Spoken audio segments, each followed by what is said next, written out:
तर नमस्कार मित्रांनो, तर आता आपण पायथन म्हणजे काय हे तर बघितलंच. आता आपण बघणार आहोत पायथन मधले डेटा टाइप्स कोणते कोणते आहेत आणि कुठं यूज होतात. बघा, पायथन मध्ये 5 डेटा टाइप्स आहेत. पहिला आहे न्यूमेरिक, दुसरा आहे डिक्शनरी, तिसरा आहे सेट, चौथा आहे बुलियन आणि पाचवा आहे सिक्वेन्स टाइप. तर बघा, न्यूमेरिक मध्ये कोणते यूज होतात? इंटिजर, फ्लोट आणि कॉम्प्लेक्स. आणि सिक्वेन्स टाइप मध्ये यूज होतात स्ट्रिंग, टपल आणि लिस्ट. मध्ये बघा, डेटा टाइप काय करते? डेटा टाइप क्लासिफाय करते डेटा आयटम.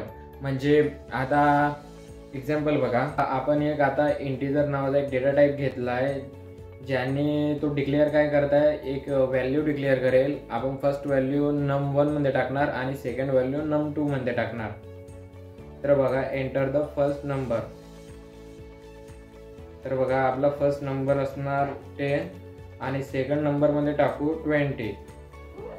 तर काय करताय, तो आपल्याला टोटल व्हॅल्यू देत आहे. आता म्हणजे त्यांनी काय केलं, इंटिजर मध्ये त्यांनी काय केलं, सम केलं, म्हणजे ऍडिशन केली 10 + 20 ची आणि आपल्याला दिला आहे 30. तर इंटिजर काय करतो, एक 4 बाइट डेटा टाइप आहे जो की घेतो. अशीच व्हिडिओ बघण्यासाठी फॉलो नक्की करा आणि व्हिडिओला लाईक करा, कमेंट नक्की करा.